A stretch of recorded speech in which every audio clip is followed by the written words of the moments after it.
Do you have your elevator pitch? Do you have your 10-second, your 30-second? Do you have your 90-second elevator pitch? Have you been practicing them with your role play partner? These are critical steps to your success as you go through this process and truly build your skills over time.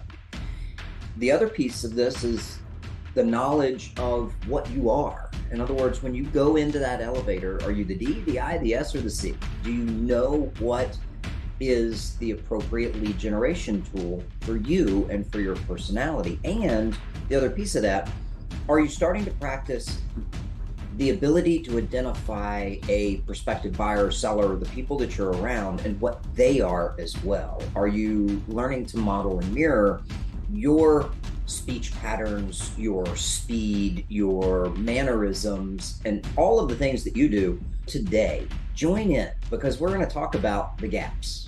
And what do I mean by gaps? Well, I guess you got to tune in today to find out.